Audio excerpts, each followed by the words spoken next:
Action. Good morning, everybody. My name is Adam Handler. I'm your case handler. It is Tuesday, June 9th, 2020, and you are officially now cruising with the case handler. We are attorneys, practicing attorneys, here to help you and your family if, God forbid, you're ever in any kind of situation that you need trustworthy, responsible, professional, and successful lawyers fighting on your behalf.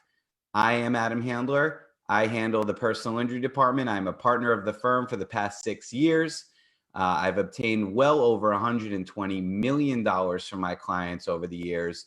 And we are here rolling today to answer all your questions, not only personal injury, ladies and gentlemen. It used to be just personal injury, but then Squeeze is like, yeah, man, you got to get your partners on. We got to talk about immigration. You understand who our audience is. And that's exactly true. We fully understand who our audience is. Why?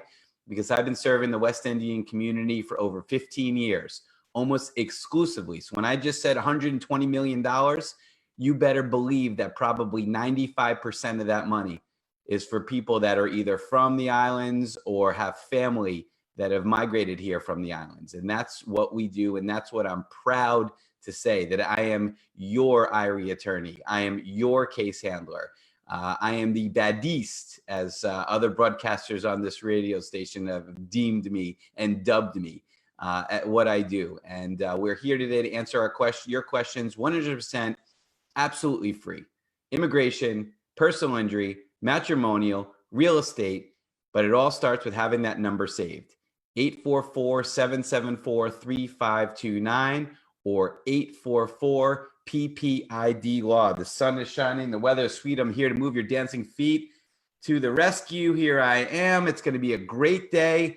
I got some great things on tap for the case handler team. We have actually the personal injury department coming over to my house for a socially distanced reacquaintance. You know, we've been apart working remotely from home for the past 3 months, but fingers crossed, we're into phase 1, hopefully getting into phase 2 in New York City, and we'll all be back in the office again, socially distanced, half of us at home, half of us at work, then switching it over again. But I wanted to get everybody together, and we have some special treats. And you know, my man Trevor from Jerkin Chicken knows exactly what I'm talking about. Hopefully the food will be amazing. I'm sure it will be.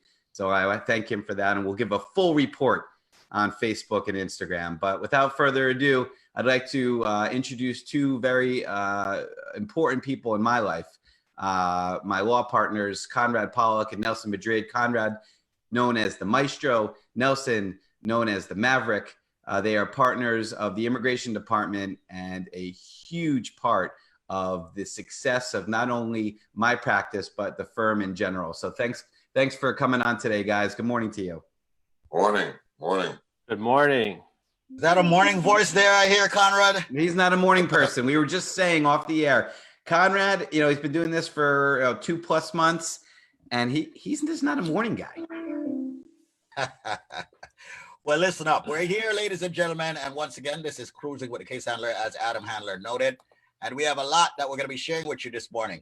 So if you've got questions, it's now time to start calling 844-774-3529. That's 844-774-3529. Adam Handler, as you know, is the top personal injury attorney in the tri-state area, maybe even a nation, and that's yours truly saying that. We've also got the top immigration attorneys here on board. We've got the Maverick, also known as Nelson Madrid. We've got the Maestro, also known as Conrad Pollack, and they're ready to answer any and all immigration questions. So let's read them up, as we would say. And it's not badis, it's badis. All right? It's bad-s. Bad-s? You're the baddest. All right. You're the baddest. You're the baddest attorney. I stand corrected. You know, either he had it wrong or I had it wrong. Why don't you let Nelson correct you? Nelson hang with a lot of yardies. So it's the baddest attorney? I'm surprised he didn't correct you and said, no, it's the baddest. The baddest. All right. Got it. Which means you're the best. That's pretty much what it means. You know, but you know, baddest. Anyway, so with the links, man. Of course. Well, no. All right. So how do I use that then? No, the general have the links. All right. The general have You don't have the links, man. The general have the links. You have the gungo. You have the money, okay, by way of getting it from the insurance companies for the clients. All right. Fair enough. All right. Well, I stand corrected, and carry on. All right. Anyway, ladies and gentlemen, we're here again. And this morning, we're going to jump it off. Conrad, I need for you to take 3 minutes and just reiterate some of the things that people should be very concerned about. I'm waking you up now. I know you got your coffee there. And I think we need to reiterate these every single day.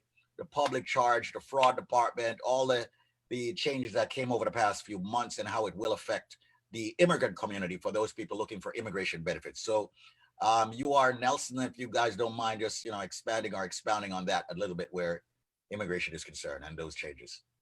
Yeah, I thought we were just going to sit here and listen to Adam expound on his upcoming lunch this afternoon. It's gonna be good. We'll talk about it more tomorrow, of course. But listen, we say you can't treat your clients like family when you don't treat each other like family. And Conrad, Nelson, they can attest for sure. Our firm is operated much differently, or our firm is operated. Yeah, is that correct grammar? Much differently than most firms out there. And it's a top-down approach, showing respect and professionalism from the partners down to the receptionists. And that's just what we do. And it shows.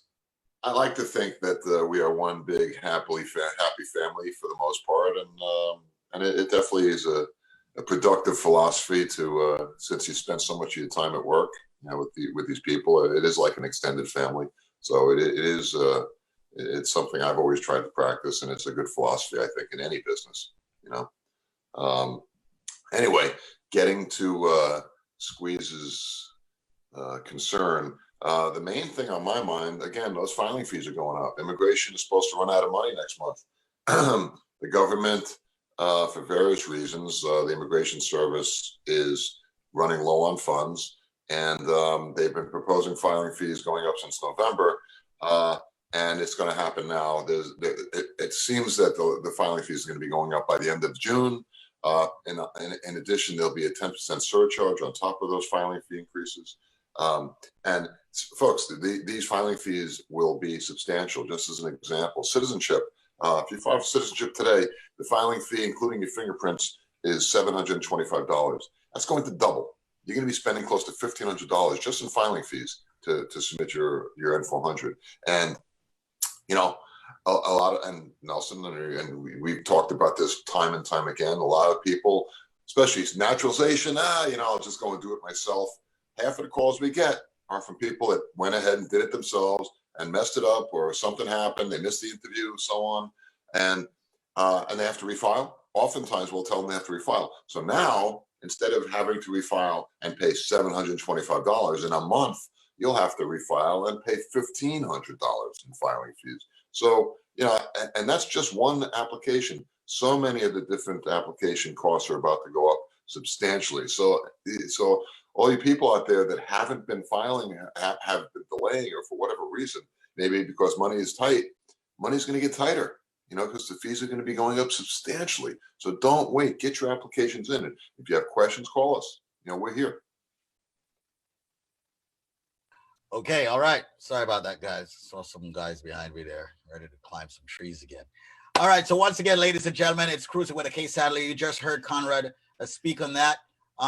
Nelson, you want to say anything about public charge? You want to add anything to that? No, actually, I want to talk about something else. Apparently, word on the street is that ICE, CBP, and another, I think it's TSA, have been apparently part of these protests, and they are also apparently arresting people. In fact, I know ICE is back at work because I have a new client who was just arrested by ICE yesterday. So things are starting to normalize. ICE is out there. I just wanted to put that out there. I think it's important information for people to know. And for those of us who do not know what ICE is, Immigration and Customs Enforcement, which is immigration's police. Yeah, immigration police. And they're part of what? Homeland Security, Nelson? They are actually part of the Department of Homeland Security, correct? You know, Yeah, I have a case. From the immigration perspective, immigration is composed of the Immigration Naturalization Service, which is supposed to to provide public benefits as opposed to enforcement, which of course under the current administration, that's been reversed. The USCIS is more of an enforcement agency these days as opposed to a benefits agency. Then there's ICE, which is the police, and they typically police the interior of the country. And then there's CBP, Customs Border Patrol, and they're another police outfit, and they patrol the airports and the borders, and typically within 100 miles of the border, although that border has been extended as well by this administration. Those are typically the three main branches of immigration enforcement in this country. Okay. You know, that leads to a good segue, because I wanted to talk about a personal injury case involving ICE that we did talk about on the Facebook end of things. And, you know, while we have a few minutes today on the 93.5, the live end of things, I wouldn't mind talking about it. And then we can dedicate the rest of the segment to some questions, if that's okay.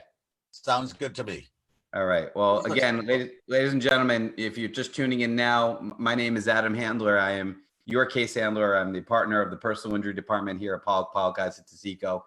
And, you know, we don't, maybe we don't talk about the kinds of cases we handle enough. We talk about the big money, but, you know, we handle auto accidents, construction accidents, workplace accidents, trips, slips and falls, and of course, medical malpractice and nursing negligence cases. And a lot of people don't really understand what medical malpractice is. And it's, you know, it's a very distinct and separate part of personal injury. In fact, a lot of medical malpractice lawyers don't even consider themselves to be PI attorneys. They say, no, I'm a medical malpractice lawyer. It's a different category. And the reason why is normal negligence doesn't apply. Let's talk real quick about what negligence is. You know, negligence is the breach of the duty owed to somebody and the cause of harm therefrom. What does that mean? That means if somebody does something wrong or forgets to do something that they should have done and you're hurt, you've got a case of negligence. And, you know, it's a reasonable person standard. So the question is, would a reasonable person run a red light? When a reasonable person, you know, text and drive? Would a reasonable person leave a huge hole in their driveway when they know about it? And the standard, like I said, is low. The bar is low because reasonable people wouldn't do that. Medical malpractice is an entirely different animal. You have to prove, and this is why 9 out of 10 cases lose. And I believe to some degree with good reason, because you want to give the doctors the ability to practice medicine. But when the doctor or the nurse or the medical facility as a whole deviates from the accepted standards of practice, meaning they are doing something or not doing something that totally defies what medical professionals should or should not be doing, then you have a malpractice case. Just because you still have knee pain after your knee surgery, that's not malpractice, right? It may be sloppy medicine, but it's not malpractice. We had a case that we pursued on behalf of a family due to malpractice sustained by an ICE detainee, okay? And this is one of the most important cases I've ever handled. And it was with the Harvey family. And they could be listening today because they usually are. This gentleman, if you wouldn't mind reading the quote, Squeeze. The case handler team at Pollack, Isaac, and Tzico, LLP, were there for us 100% of the way. They were very professional, and we give them 5 stars. Adam is more than just a lawyer. He's our guidance. Adam was always respectful to us, but he's stern in trial. That is the kind of lawyer you want and need. If my father was still here, he would hug Adam. No handshake. The Harvey family from New York. And why wasn't the father still here? Greg Harvey immigrated to the United States from Jamaica in the 80s. And I guess, you know, sometime in the late 80s, caught a minor drug charge and didn't ever do anything about it. Took advice of a lawyer and just kind of ignored it. worked for decades, worked for Federal Express, paid his taxes, voted, was, I'm sorry, did not vote, sorry, because he was not a citizen, but was a very productive member of society. And ultimately, his case caught up with him, and he was asked to turn himself in, which he absolutely did. Now, he's been living in the country for 2 decades, not having an issue, turned himself into ICE. And about a week into his admission, started complaining of epigastric pain. And they just said, oh, you got to get used to the food here. That's what it is. You Jamaicans like your spices, and we're not giving you the spices, and you like your ackee and codfish. And they were giving this whole list of foods that he couldn't eat in jail, which is what was making him sick, which was ridiculous. Finally, he goes to the infirmary at the jail. They say, oh, you've indigestion. They give him some Zantac. This is going on for months. And every night he's throwing up in his cell. He has diarrhea. He's got pain. He's losing all kinds of crazy weight. Finally, they say, we'll let you go see an outside GI doctor. And he goes out, and this is while in ICE custody, and everything has to be processed through ICE.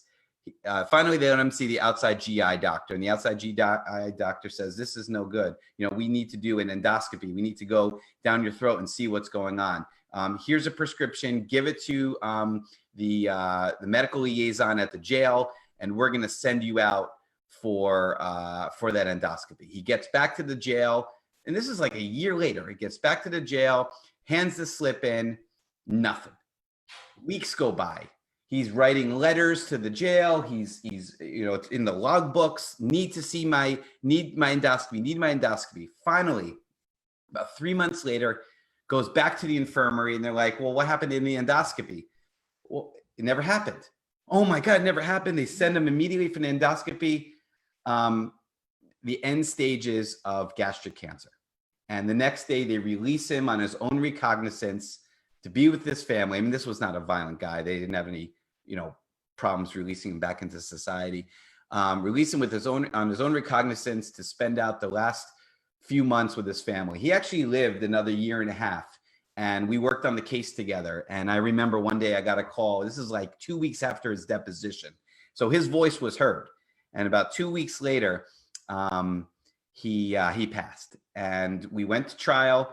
And I remember all the cards were against us, because ICE was saying, this is not us. You know, we are his guardians in jail, but we don't take care of the medicine. But we were able to prove that they had involvement in signing off on some of these things, and failed to do so, and knew that he needed it. So we had a case, and we settled this case for $745,000. Now, if the law wasn't so slighted against him and ICE had more culpability, I think we probably could have gotten triple that. But the problem is that cases like this are routinely dismissed. And I remember when we got to trial, the judge came up to me and said, congratulations, counselor, you've made it this far. And then I knew, you know, we had to be smart with our decisions. And once they offered money, real money, you know, they started at $250,000, then 500. Once they offered real money, we knew we had to take it, because the way the laws were set up, this judge could not find in our favor, because the ICE was granted almost a complete immunity with detaining their people. And can you imagine if they didn't have this immunity? You know, they believe everybody would be suing. Oh, I got, you know, unfairly treated. The food is bad. I couldn't speak to my family. But it's a case, I know I'm rambling on, but I know this is just a perfect example of how not only passionate we are, but how we understand the immigrant community, and how we will go up against, you know what the name of the defendant in this case was? Nelson probably knows. It's Gregory Harvey versus the Department of Homeland Security and the United States of America. I'm going up against the toe-to-toe with the Attorney General of the United States of America in the Southern District of New York. And we are still able to get nearly $750,000 for somebody that they kept saying over and over was an illegal immigrant, was somebody that was here illegally. He wasn't here illegally. He was out of status. He didn't sneak across the border. And it's a case that I'm passionate about. And it just shows you, You know, if God forbid you're ever in a situation where you don't know where to turn, and they were turned down by 2 other attorneys before they came to me. 844-774-3529 or 844 PPID law. We do some pretty special things here at Pollack, Isaac DeSico, particularly in my department, the personal injury department. And it's just a story I wanted to share just because we mentioned ICE and we held them accountable, you know, almost $750,000 accountable. You're muted, brother. Squeeze, you're muted, brother. Oh, sorry about that.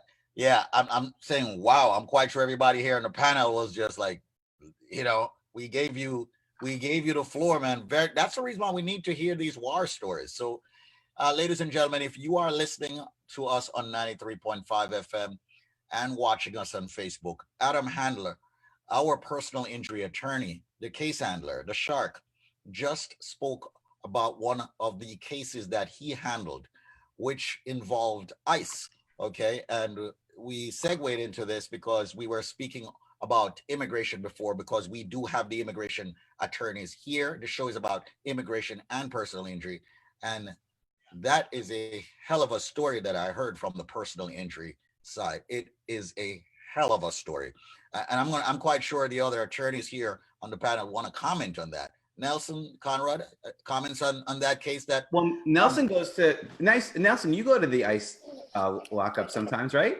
Right. No, absolutely.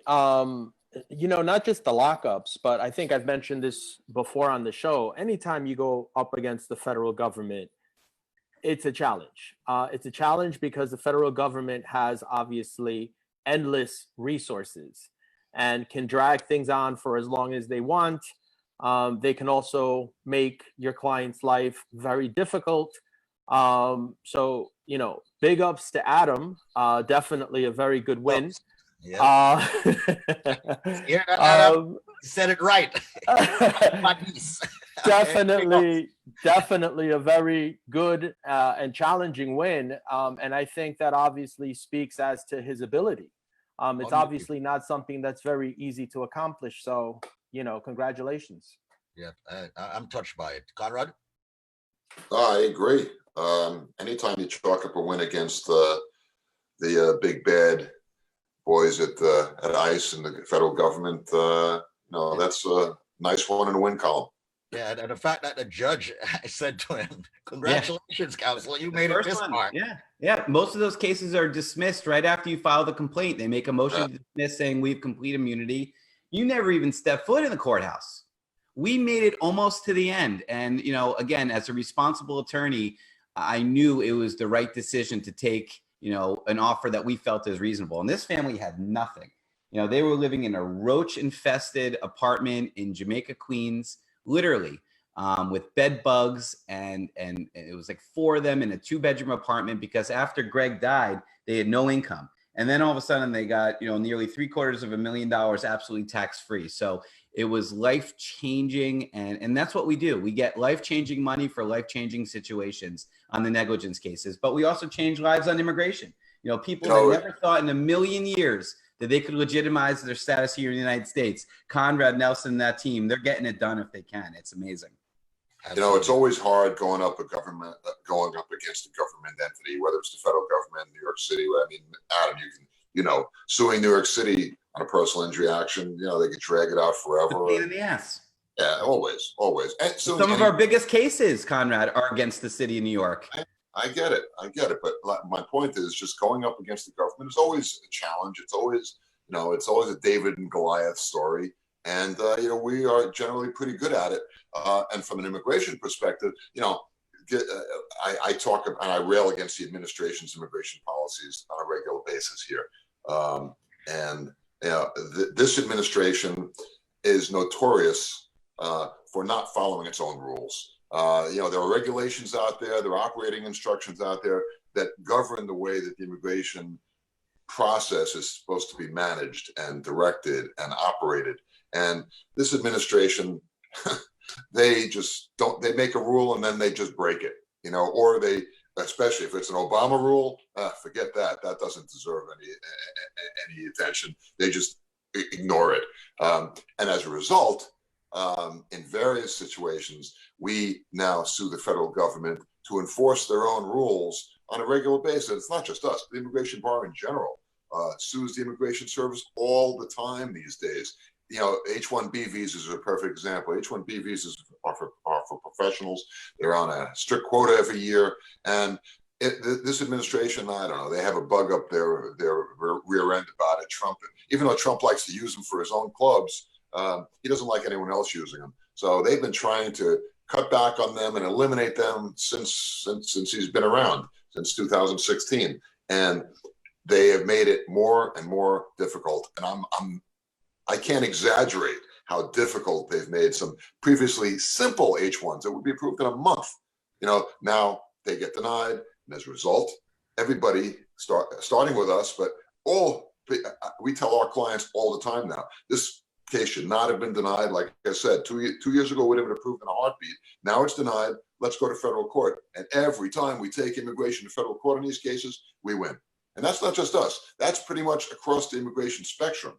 People are suing the government to enforce their own regulations, to force them to approve a case that they should have approved in the first place. They just deny it because they don't care. You know, it happens all the time. We sue the federal government on a regular basis, Nelson. It's called a mandamus action. We do it all the time.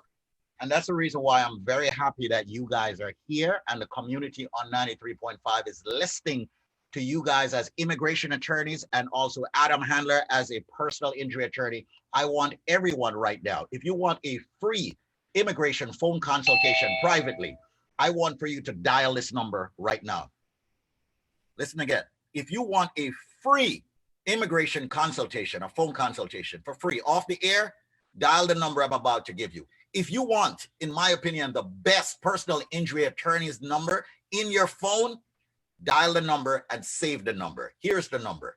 Do it now, please. 844-774-3529. That's 844-774-3529. Easy to remember it, especially if you're driving. 844 PPID LAW. That's 844-774-3529. You need the best law firm in your phone. Store that number.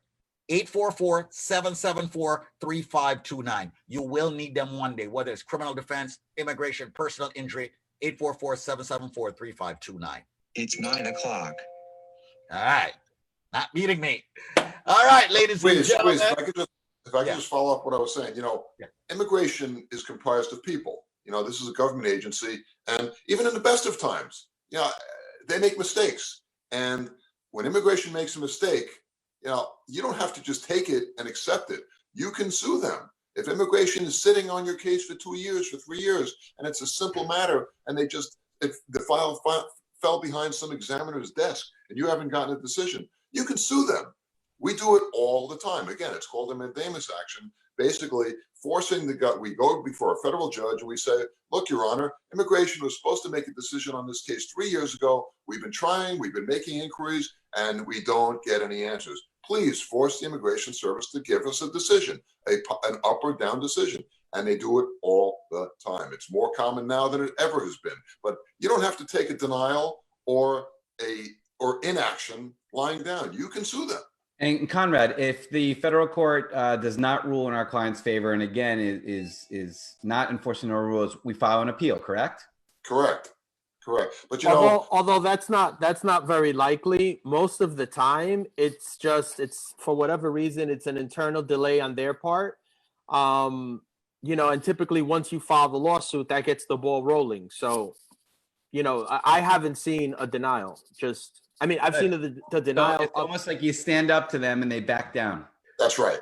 That's exactly the theory, especially what I was saying about them not following their own regulations. I mean, it's happening constantly now. We are constantly seeing decisions in federal court overturning an immigration denial, and sometimes a scathing decision by the judge saying, you know, basically, what the hell is wrong with you? How could you deny this case? Not in so many words, but that's the intent. And as heartbreaking as that case against ICE I was just talking about, because that truly is a heartbreaking story. They killed this guy, right? I don't care how you say it, they killed him.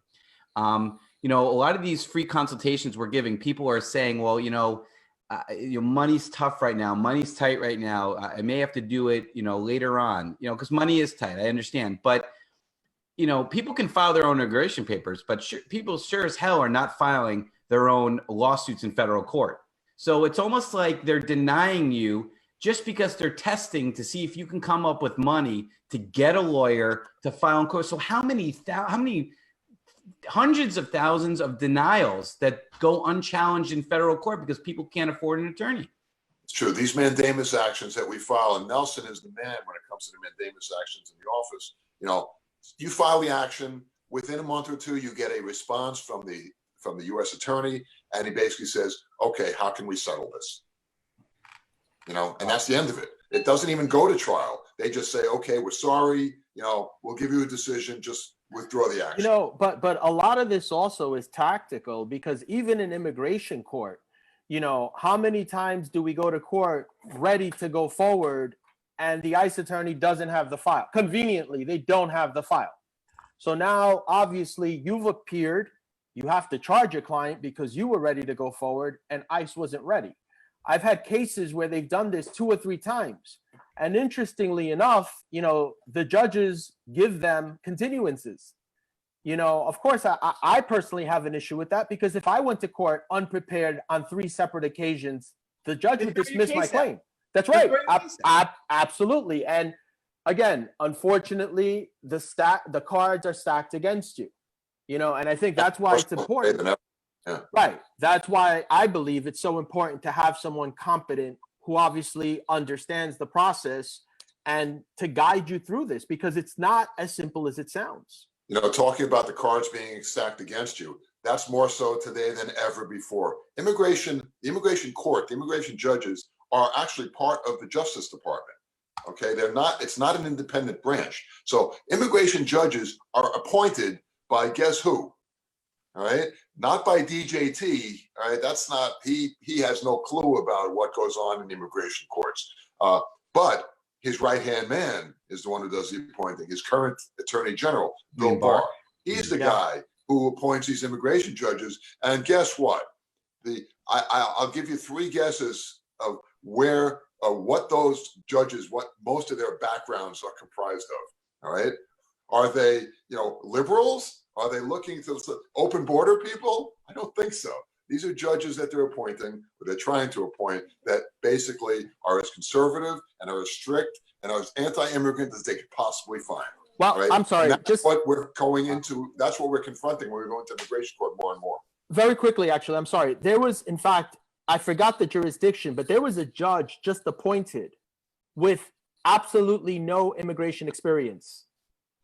No experience whatsoever. And he is now an immigration judge determining whether or not people can remain in the United States. The judges that are being appointed these days by this administration, it has nothing to do with are they experienced, do they understand the immigration process, have they been immigration lawyers in the past for the government or for the private bar? That's not important. I mean, if they have some experience, that's a bonus. The only thing that matters is what is their political slant. All right, are they pro or are they anti-immigrant? If they're pro-immigrant, they're not getting a judgeship these days. All right. And guess what? We can actually do something about it. Isn't that an amazing part of this society? Isn't it an amazing part of being a citizen of the United States? What can you do? What can you do to change, as my grandmother would say, all this mishigas? You can vote. You can vote. That's right. Vote. Votes, ladies and gentlemen. Once again, ladies and gentlemen, this is Cruising with a Case Handler. Catch it each and every single weekday at 8:30 a.m. on 93.5 WVIP FM in New York, and obviously on Saturdays between 6 and 8, and also on Sundays between noon and 2. And once again, we are here to help the community. And of course, we have the immigration attorneys. We've got the personal injury attorney, Adam Handler. We do have other attorneys in other capacities at the law firm, PPID. And that's, of course, Pollack. I second the sequel. Proud of these attorneys, I am. Let me be the Yoda guy here, all right? But I want for you also to have their number. So please store this number. You're on Facebook. Share the page that you're watching. Tell people that we're on every day. Let them watch the videos. Maybe their question is answered in one of these videos. The number to call 844-774-3529. That's 844-774-3529. And of course, here's what you need to do. Retain the attorneys after you get that free phone consultation. Hire them. Let them handle your case. As you can see and hear, they know what it is that they're doing. And do not go to war with no weapons. The attorneys are my weapons. So once again, make sure you reach out to them. The number, ladies and gentlemen, happens to be 844-774-3529. That's 844. Oops, sorry about that. I had something going here. 844-774-3529. That's 844-774-3529. Reach out to them, ladies and gentlemen, and let them take care of you. Once again, cruising with a case handler. Gentlemen, let's continue with immigration. Let's just get that question going. Sorry about the chainsaw in the background. All right, for those of you hearing that. Immigration question number 1. I got my birth certificate that was in my native language translated to English along with the translator's credentials. However, my name isn't there, but my parents' name and birthplace, etc., everything is. What are the secondary evidences I can add to it? I don't even know what this is all about. So I don't basically, the only time you need secondary evidence is when the primary evidence, such as the original birth certificate, is unavailable. Typically, secondary evidence would be affidavits from people who were actually there and witnessed the birth. They would basically have to make a sworn statement, which would obviously have to be notarized, verifying that you were born on such a day to such people. That would be secondary evidence. Yeah, usually those types of affidavits, it's best that they come from, if they're friendly with the doctor or someone or people at the hospital or the midwife or wherever the birth took place. The source is important. You don't want it coming from, your third cousin's best friend's neighbor. You want it to come from a relative, an aunt, an uncle, your brother, somebody who would know about the facts that they're attesting to. Got you. Once again, folks, cruising with a case handler. The phone number for the attorneys, 844-774-3529. Yes, you will get a free phone consultation with the attorneys. Just dial that number now. 844-774-3529. Let's go to question number 2 here. I petitioned for my child, a minor, of 14 years old. Will the U.S. Embassy interview him since he's a minor, or will his representative be interviewed? If it's a child, he has to come to the consulate with an adult. They're not going to just interview a 14-year-old kid without an adult with him. All right. And here's another question. Yes, ladies and gentlemen, the number is 844-774-3529. How long will it most likely take to hear something back from the NVC with a priority date of May 9th, 2020? I have submitted all the documents and paid all the fees. What will be the next step, and how long will I most likely wait to hear back from them? What kind of case? Who's the relative petitioning for the beneficiary? Is it a U.S. citizen petitioning for their daughter who's married over 50? Is it a U.S. citizen petitioning for a minor child? Is it a U.S. citizen petitioning for a brother? We need a little bit more information there, but just hypothetically. Well, they should just call. That's what I think they should do. Absolutely, but hypothetically, let's assume there's a priority date that's current, and they're citizens, and there's no backlog. Typically, the NVC these days, I would say anywhere from 4 to 7, 8 months. It's hard to say because there's such a backlog now. But if everything is ready, you paid your fees, you submitted all your forms to the National Visa Center, everything's in order, I would say anywhere from 4 to 8 months for an interview. Squeeze, if I could just add, actually, your priority class typically depends on the person filing the petition on your behalf, right? So if hypothetically you're a United States citizen and you're petitioning for your adult child, you would be considered an F3. So an F3, the priority date right now is April 15, 2008. So if you just filed that in 2020, you've got about a 12-year wait. Gotcha. All right, ladies and gentlemen, the number once again is 844-774-3529. That's 3529. Make the link, make the call. Ladies and gentlemen, that's the questions I have for today. Adam, I'm going to ask for you to just touch a little bit on personal injury, just to reiterate that this show is about immigration and personal injury. And then, of course, we'll conclude. Yeah, I mean, listen, it's not just about immigration and personal injury either. I'll one top it. You know, it's pretty much everything. You know, we are a full service law firm. Conrad had a vision back when I was probably in third grade, saying I want to put together a team that all my clients could be serviced under one roof.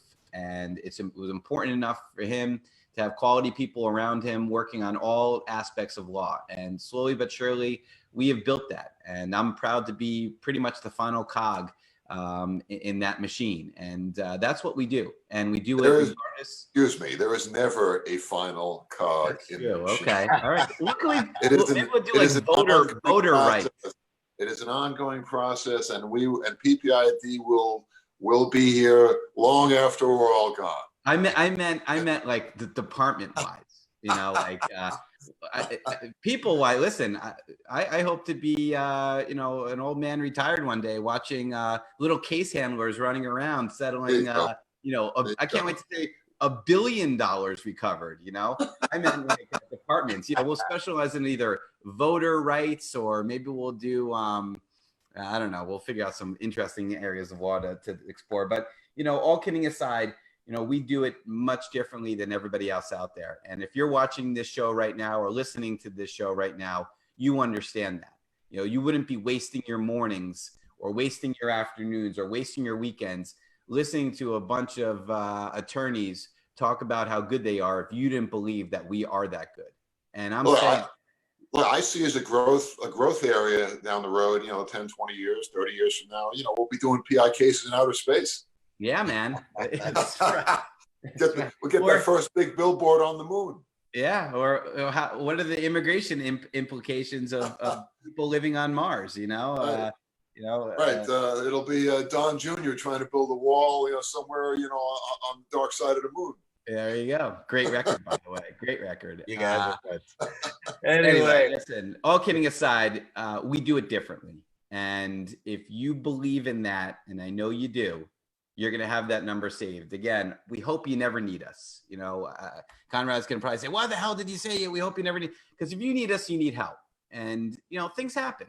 And you have to expect the unexpected, prepare for the worst. I think we've all learned that over the past 3 months. And as long as you have that number saved, you're going to be one step ahead of a lot of other people that really won't know where to go, will unfortunately find themselves with lawyers that are not performing at the same level as us. And then you got an even bigger problem. So keep our number, save it. Hopefully you never need it. But if you do, one last thing you got to worry about when you know what hits the fan, 844-774-3529 or 844-PPID law. I am a proud partner of Pollack, Isaac DeSico. We're here to help. We want to help. We're giving back to the community that's embraced us. 100% free consultations across the board. I don't care what it is. You want to challenge us. You want to call us. You want to say hello. You want to say goodbye. Whatever it is, give us a call. Listen to the difference. So prepare for the worst, hire the best. Oh, there you go. There you go. Prepare for the worst, hire the best. I like that.